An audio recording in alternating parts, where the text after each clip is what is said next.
हमारे बैठने के लिए, इधर उधर जाने के लिए मजबूत आसन मिलता है। ऐरावत नाम का हाथी उसमें से निकलता है, कौस्तुभमणि निकलता है, ये सब निकलता है। परंतु इस मंथन में से, क्योंकि वो विवाद है, एक तरह से झगड़ा नहीं है लेकिन डिबेट है, तो उसमें से परस्पर जो मुद्दे हैं उनको काटना करना ये सब चलता है, तो थोड़ा सा हलाहल भी निकलता है। उस हलाहल को अगर पचाया नहीं तो हम सबको जला देगा। उस हलाहल को पचाने वाले शिवजी रहते हैं, जो सबके है, देवों के भी है, राक्षसों के भी है, और किसी के नहीं है, इन सबसे अलिप्त, सबसे ऊपर है। ऐसे शिवजी है। और कहां विराजते हैं? तो कैलाश पर विराजते हैं, काशी उनका धाम है, 12 ज्योतिर्लिंगों में साक्षात निवास है, और भी अनेक स्थान है। और ये स्थान केवल भारत में नहीं है, संपूर्ण विश्व में स्वयंभू शिवलिंग निकलते मिलते हैं, क्योंकि वो आदिदेव है। सारे दुनिया में उनकी महिमा है। ऐसे शिवजी है तो वो चराचर में है। इसलिए हमारे यहां ऐसा भी कहते हैं कि जनों में जनार्दन को देखो, नर में नारायण को देखो, और जीव को ही शिव मानकर उसकी सेवा करो। शिवजी के पिंड की पूजा, जैसे यहां महाकाल का मुखौटा बनता है, उसकी पूजा, इन प्रतीकों की पूजा तो करनी ही चाहिए, क्योंकि उससे अभ्यास रहता है। प्रतीकों में शिवजी को देखने का अभ्यास बनता है। और यह मानना चाहिए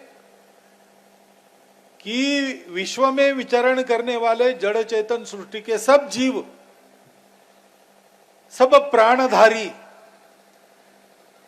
इनमें शिवजी ही है। अनेक शब्दों में, घट-घट में राम है, ऐसा कहते हैं। कहते तो है, करना चाहिए। पूजा करते हैं, स्तुति करते हैं, इससे देव प्रसन्न होते हैं। लेकिन पूजा क्या है, स्तुति क्या है? स्तुति एक प्रकार से स्मरण है। जिनकी हम पूजा कर रहे हैं, उनकी पूजा क्यों कर रहे हैं? तो उनके गुणों का स्मरण है। अभी मुख्यमंत्री जी ने बताया, पूरे शिवतावंडव स्तोत्र में उनकी स्तुति है, तो उनके गुणों का वर्णन है। वो वर्णन क्यों करते हैं? तो पूजा का दूसरा अर्थ है, जिसकी पूजा करते हैं उसके जैसे बनने का प्रयत्न करना। हरि को भजे सो हरिसा होई,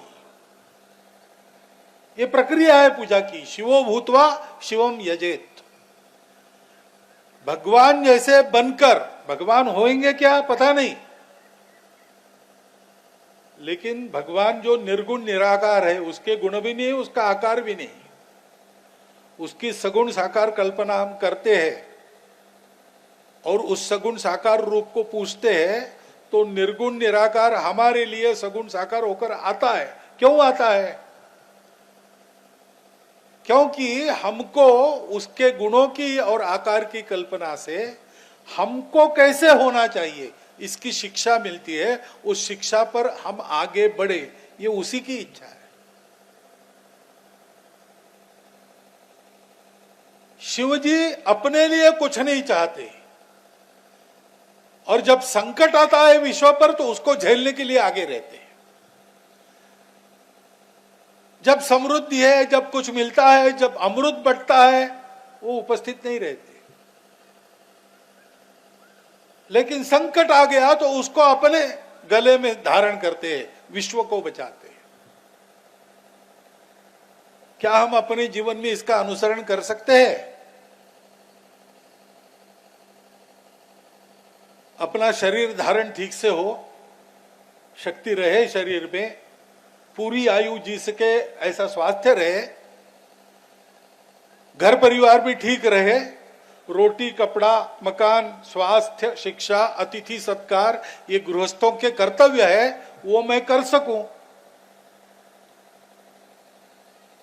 साईं इतना जी दिए जाद में कुटुंब समाए, मैं भी भूखा ना रहूं साधु भी भूखा न जाए।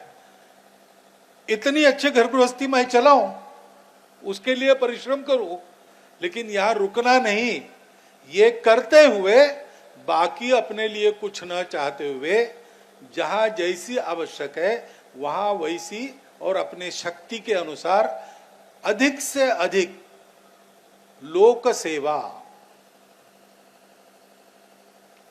नित्य शिवजी का स्मरण, हमारे अंदर भी शिवजी बैठे इसका भान, हमारे अंदर पवित्रता है ऐसा अगर हमने सोचा तो कोई पाप हमको भटका नहीं सकता। श्री रामकृष्ण परमहंस के एक शिष्य थे, बड़े अच्छे नाटककार थे, फिल्मों में भी कुछ कुछ भाग लेते थे, तो उस दुनिया की आदतें भी उनकी थी, शराब वराब पीते थे बहुत अच्छी। वो परमहंस जी के शिष्य बने, रामकृष्ण परमहंस ने उनको उपदेश दिया नाम का जप करो और दुर्गुण छोड़ो, लेकिन शराब छूटे नहीं। तो कुछ महीनों के बाद गए कि महाराज मैं आपके कृपा के लायक हूं नहीं, मैं बहुत प्रयास करता हूं लेकिन शराब पीना छूटता नहीं, मुझे लज्जा लगती है, मुझे मुक्त कीजिए आप अपनी शिष्यत्व से, क्योंकि मैं उसके लायक नहीं हूं। तो परमहंस जी ने तो समझा, अरे भाई ऐसा मत करो, जो कुछ है भगवान का प्रसाद मान के लेते जाओ। जब तुम शराब पियोगे तो पहले तुम्हारे घर में मेरा चित्र है, उसको थोड़ी सी देते जाओ, फिर मुझे दो। फिर उन्होंने शुरू किया, एक दो बार तो दी, बाद में उनको शर्म लगने लगी कि ये मेरे गुरु है, ये भगवत स्वरूप है, इतना पवित्र इनका जीवन है और मैं इनको क्या दे रहा हूं, शराब। ऐसा करते करते उनकी शराब छूट गई। मनुष्य जब किसी पवित्रता के सान्निध्य में रहने का प्रयास करता है तो उसका जीवन पावन हो जाता है, वो वास्तव में वो जीव शिव बन जाता है। शिव का अर्थ ही पवित्रता है, शिवत्व का अर्थ ही पवित्रता है। ऐसी पवित्रता प्राप्त करना, शिवजी कहाँ है, हमारे निकट है, अंदर है हमारे, वो कभी दूर नहीं जाते, मैं उनको भूल जाता हूं।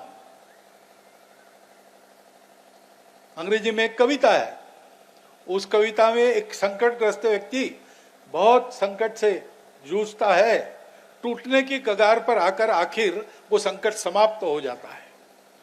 बाद में भगवान के घर, भगवान के मंदिर में जाके वो भगवान को और धन्यवाद देने के लिए पूजा करता है, लेकिन एक बात कहता है कि भगवान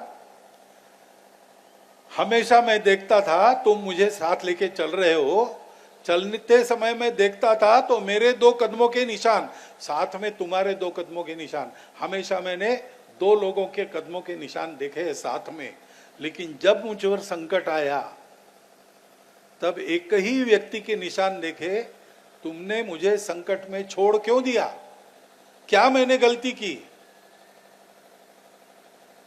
तो भगवान उसको कहते हैं कि तुमने एक ही व्यक्ति के निशान देखे, वो बात सही है, क्योंकि वो मेरे पैर के निशान थे। जब तुम संकट में पड़े तो मैंने तुमको चलने नहीं दिया, मैंने तुमको दोनों हाथों में उठाकर मैं चला, तो मेरे निशान तुम देख रहे हो, तुम्हारे नहीं है। भगवान इतने निकट रहते हो, कभी हमको छोड़ के नहीं जाते, हम उनको भूल जाते हैं। इसलिए उनको हमेशा याद करना, तो उनकी पवित्रता हम में आएगी। वो जीवों पर प्रेम करने वाले हैं शिव जी, इसलिए जीवों के लिए कई प्रकार के कष्ट उठाते हैं, बहुत ज्यादा चाहते नहीं। जो कुछ थोड़ा मिलता है आशुतोष है, थोड़े में प्रसन्न होते हैं। शिव जी की भक्ति बड़ी सरल है, उनको और कुछ नहीं चाहिए, प्रेम चाहिए, भाव चाहिए, भक्ति चाहिए। उनका स्मरण करना, उनकी पवित्रता को ध्यान में रखना, उसको अपने जीवन में लाना और अपना जीवन सेवा करने के लिए ठीक रहे, अपनी घर गृहस्थी ऐसी रहे कि हम लोगों की सेवा कर सके, इतना प्रयास अपने लिए और अपने परिवार के लिए करते हुए बाकी सारी शक्ति अपनी समाज के लिए खर्च करना, अभावग्रस्तों के अभाव दूर करने के लिए, वंचितों को न्याय दिलाने के लिए, ये शिव की पूजा है। सारे पूजा विधि जो बताए हैं वो इस परिणाम तक जाते हैं अगर ठीक से किए तो। ये ध्यान में रखकर उपयोग करना। शिव तांडव स्तोत्र आपने याद किया, बहुत अच्छी बात है। अपने इन स्तोत्रों का सामर्थ्य ऐसा है कि उसका केवल पाठ करते हैं तो उसकी जो लय मिलती है, शब्दों के उच्चारण से जो तरंग उठते हैं, अर्थ समझ में आए न आए, आदमी का मन एक पवित्र वातावरण में ऊपर उठ जाता है। सोच समझ के कहे, भाव भक्ति से कहे, प्रेम से कहे तो ये मनुष्य को भगवान के दर्शन कराने तक पहुंचाने वाला रास्ता है। लेकिन इसको समझ के करना और ये ध्यान रखना कि जिसकी पूजा हम कर रहे हैं वो भगवान केवल वस्तुओं में नहीं है, वहां भी है, लेकिन वो मेरे में भी है और केवल मेरे में नहीं है। जो सारी सृष्टि दिखती है वो भगवान की ही है। विश्वरूप भगवान, ये हमारी कल्पना है। एक बार विवाद चल रहा था, भगवान एक है कि अनेक है। एक महात्मा वहां बैठ के सुन रहे थे, बहुत विवाद हो रहे थे। अंत में उनको कहा कि आप अब समापन कीजिए, बताइए निष्कर्ष। तो उन्होंने कहा मैं सुनते रहा, मुझे कुछ समझ में नहीं, आप क्या चर्चा कर रहे हैं, भगवान एक है कि अनेक है? अरे भाई, हम कैसा जानेंगे एक है कि एक अनेक है, क्योंकि दूसरा कुछ है ही नहीं, केवल भगवान ही है। वन गॉड मेनी गॉड, ये क्या विवाद है? There is only God and nothing else. जो जो दिखता है, जो जो हम अनुभव करते हैं, वो सब भगवान है। इस भाव से एकदम नहीं प्राप्त होता। ये प्रवचन करने के लिए मेरे जैसे के लिए ठीक है, लेकिन इसका बहुत अभ्यास हम सबको करना पड़ता है। उसी के लिए हमको मनुष्य जन्म मिलता है और जन्म जन्मांतर की यात्रा में इसको सीखते हुए, उसको करते हुए एक दिन वहां तक पहुंचना, यही जीवन का उद्देश्य है। और इसलिए हमने ये स्तोत्र पाठ कंठस्थ किया। आज हम कहेंगे, रोज कहिए, मिलकर कहिए, मन में कहिए, प्रकट कहिए, सांस में जपिए, सतत स्मरण रखिए। शिवजी है, शिवजी मेरे में है, शिवजी सर्वत्र है। उनकी पवित्रता मेरे सब मन वचन कर्मों में आ जाए। उस पवित्रता के आधार पर शिवजी स्वयं अभावग्रस्त बनकर, दरिद्री का रूप लेकर मेरे पास आते हैं, मेरी सेवा लेना चाहते हैं, वो सेवा मैं करूंगा।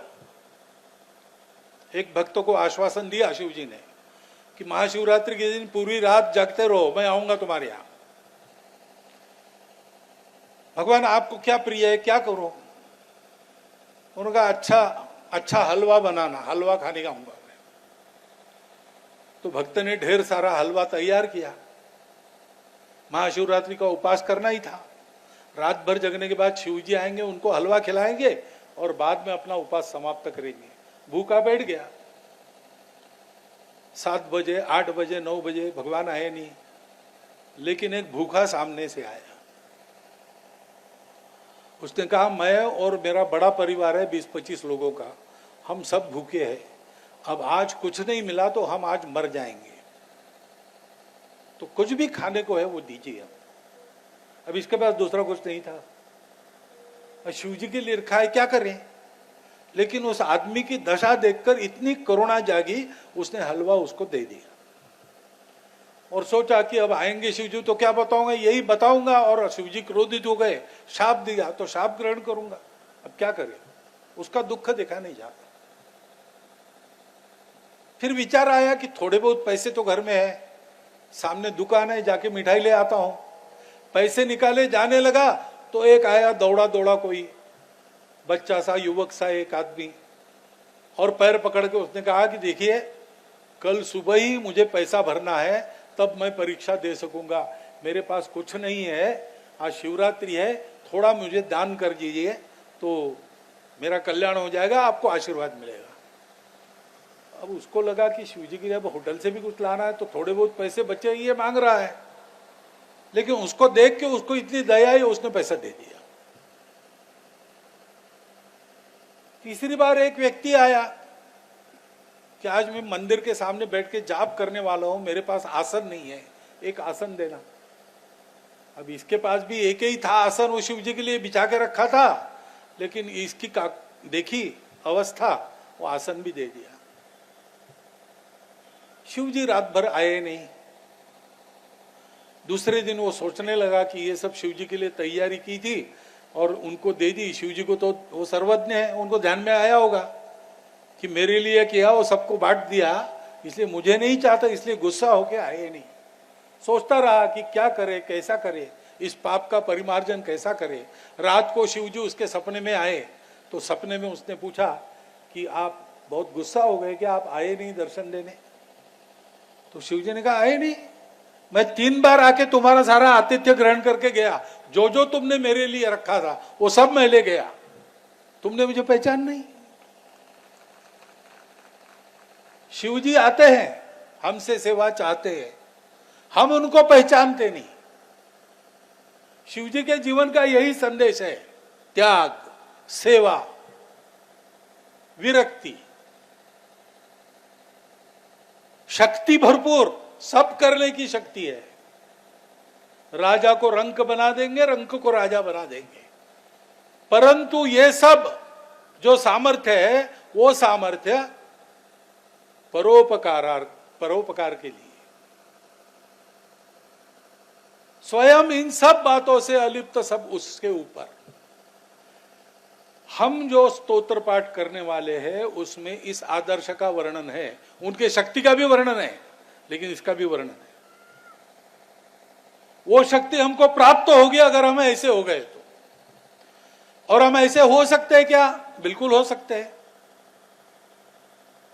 इसी जन्म में हो गए क्या? नहीं बता सकते। कुछ लोग हो जाते हैं, कुछ लोग नहीं होते, लेकिन जितना इस जन्म में चले, आगे के जन्म में उसके आगे जाने का अवसर मिलता है। किया हुआ कभी व्यर्थ नहीं जाता, समय पर उसका फल मिलता है। एक आदमी बैठ गया एक जगह, जंगल के किनारे, सामने ऊंचा पहाड़ था। लोग आने कर पूछने लगे क्या हुआ? तो बोले ऊपर तक जाना है। फिर अरे बहुत ऊंचा है भाई, कैसे जाएंगे? तो बोले क्या हो गया? अरे वो 3000 फीट है, कैसे जाऊंगा मैं? तो तुमको 3000 फीट कहाँ जाना है? तुमको तो एक एक कदम बढ़ाना है, एकदम 3000 फीट जाना है क्या? तुम आज 100 फीट चढ़ो, आराम करो, कल और 100 फीट जाना। उधर जाओगे तो पहुंच जाओगे, चलते रहोगे तो पहुंच जाओगे, रुक जाओगे तो कहीं नहीं जाओगे। एक सुभाषित है, योजना नाम सहस्रोपि शनैर गच्छेत पिपीलिका। पिपीलिका यानी चींटी, वो 100 किलोमीटर चली जाती है, यह सत्य है। एक गांव से दूसरे गांव स्थलांतर कर देती हो। छोटे छोटे कदमों से कितना समय लगता होगा? बहुत लगता होगा, लेकिन वो जाती है।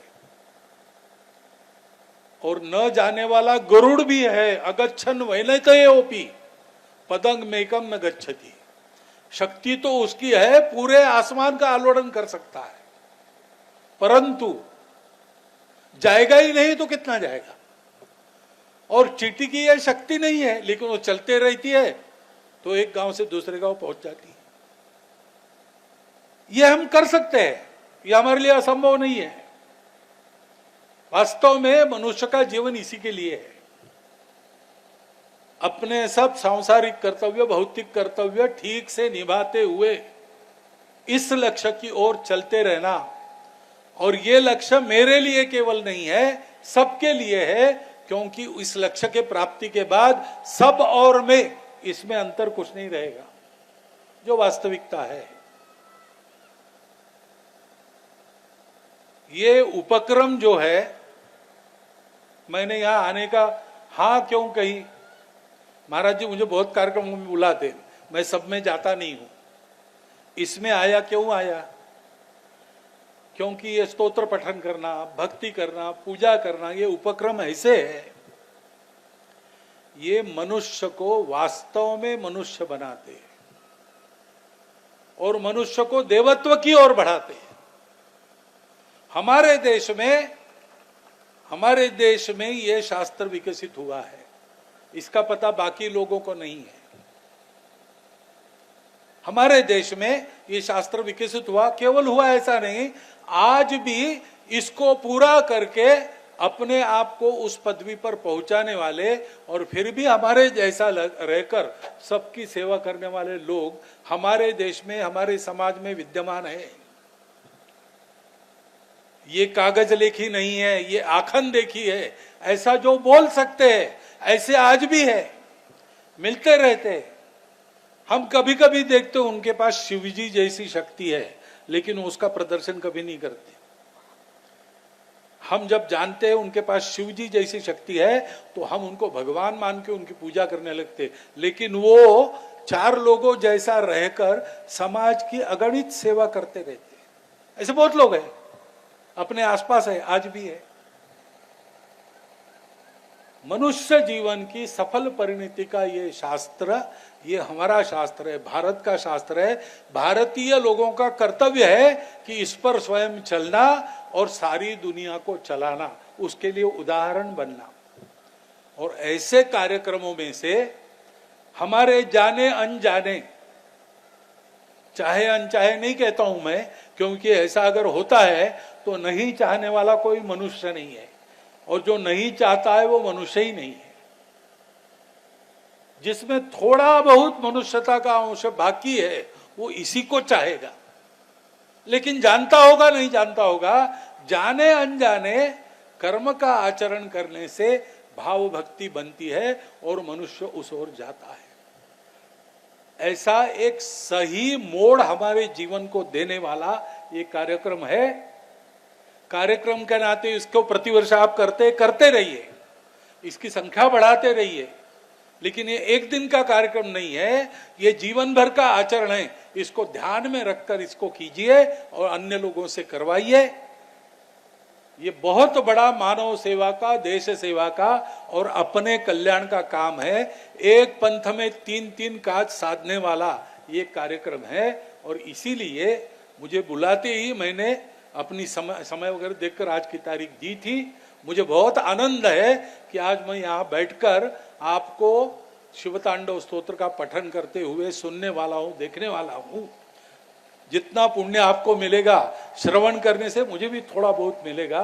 मेरा भी जीवन आपके प्रयासों के कारण थोड़ा बहुत धन्य होगा, इसलिए मैं आपको धन्यवाद देता हूँ, कृतज्ञता व्यक्त करता हूँ और मेरे 4 शब्द समाप्त करता हूँ। एबीपी माझा, उघडा डोळे बघा नीट।